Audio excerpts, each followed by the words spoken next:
All right, and we're here with Pavan. And tell me about where we're at here. This is a place that doesn't see many cameras. That's true. It doesn't, thankfully. Yeah. But welcome, Larry. Thank you. And we're here today in Microsoft Hardware. We're in Indie Division's brand new Studios West campus. And as a group, we relocated here from our Red West campus over the summer. And this is where the Microsoft Hardware labs are located. We have a variety of new labs, in fact, in addition to our current and existing facilities. This is sort of an upgrade in terms of more space and infrastructure and capability. Mm-hmm. A couple of new labs that we have are interoperability and compatibility labs, a new packaging lab. We have the Advanced Sciences group and their sort of advanced research lab for like secret projects. But we also have a environmental compliance and regulatory lab. So a variety of new labs in this new facility for us, which is quite exciting. We have a team of about, I'd say, 60, 65 engineers and technicians that keep this place ticking. And so today we're kind of excited to have you guys get a behind-the-scenes look for the kinds of development and testing we do for hardware products. Mm-hmm. We have two products to sort of walk you through, if you will. One, of course, is LifeCam Cinema. This is our 720p True HD product that we shipped recently. And what we want to do is to kind of give you a flavor for the development life cycle for this product, if you will, starting from testing we do at the model shop for form factors and ID concepts, industrial design concepts, over to the audio performance stuff and perfecting audio quality through a world-class anechoic facility that we have, all the way down to how we think about video and image quality at a video test lab that we have. Hopefully, today you'll hear and see a little bit about not just the development and verification work that we do, but also some of the tests that we do in production at the factory as well. Mm-hmm. For your product like wireless mobile mouse 4000, for instance, not only do we do a ton of development and verification work, but every unit on the production line before we ship gets tested. And in fact, every mouse goes through 5 or 6 distinct tests in the test and production line. And so our goal is to be able to make sure we design good product, also deliver them through its production life cycle. Absolutely. So, cool. Yeah, so for the mouse, I think you'll get a chance to see, again, the ID Studio for sure. Mm-hmm. Hopefully some of the testing work we do for our navigation technologies. Yeah. Then over to our wireless labs for wireless performance and wireless testing. Definitely you'll get a chance to look at quality and reliability labs.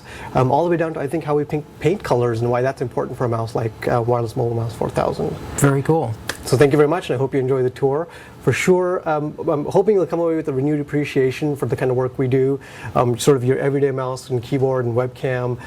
Hopefully is a simpler and seamless experience for you. Thankfully, in part, because we were hopefully doing the heavyweight lifting up front. So. All right, so we're here with the chief, and this is the mouse tracking lab. Yes, so this is the mouse tracking lab. Welcome. And in this lab, we run several different tests to evaluate the performance of the mouse and to validate the marketing claims. Now, for any given mouse, we got 3 main functions associated with it. The different buttons, you could see the left, the right, the middle button, and the side button, all of which are user programmable with the software. The second main function is the scroll wheel, which can either move horizontally or vertically. And the last one is the tracking optics, which determines the quality of the navigation system. This is a Microsoft wireless mobile mouse 4000 series, which uses the BlueTrack tracking technology. So the advantage of using BlueTrack technology is that it can virtually track on any surface. Mm-hmm. So to give you an idea of the different tracking surfaces, here is a collection of all the test surfaces that it can track and that we test. So here is a black granite, a few marble test surfaces, a ceramic tile, different kinds of fleece, fabric, and different kinds of carpet. And in this section we have different kinds of wood, including the fake wood, unfinished wood, and different kinds of laminate, which has different texture and composition up to them. On this side, we also have different gaming pads that any gamers would use, and miscellaneous surfaces like white paper, manila folder, metal plates. In addition to these surfaces, we have a whole bunch of other test surfaces that any mouse user would possibly use for tracking. So what is it about BlueTrack that makes it track better than, say, like a red optical mouse? Okay, so the advantage of using BlueTrack is that the blue wavelength helps it to track better on tough surfaces, and the beam of the wave is actually 4 times bigger than a normal red optics, which helps to track on like granite and carpet and other tough surfaces. So So what type of tests do you run on the mice here? There are two kinds of metric that we use for evaluating the tracking quality of a mice. The first one is the linear accuracy test, wherein we place the mouse on the test surface and use the test fixture to draw straight lines in multiple angles for a particular period of time. So we use specialized software to identify the tracking error percentage. And the second test that we do is a circular drift test, wherein we place the mouse on the fixture and draw consecutive circles at a particular diameter in one particular direction.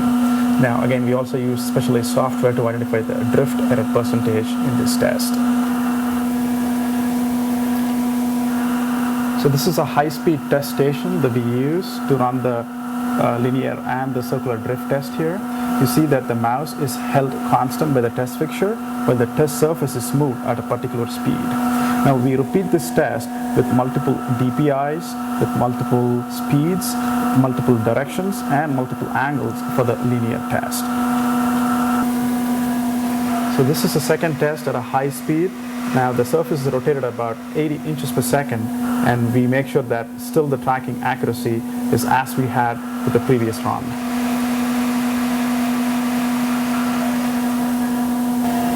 So this is another test that we run with our Microsoft mice to evaluate the depth of field of the test. As you could see, the mouse is actually raised to about 4,000 microns from the base of the test surface, and the idea here is to run the system again to identify the maximum distance at which the mouse will stop tracking.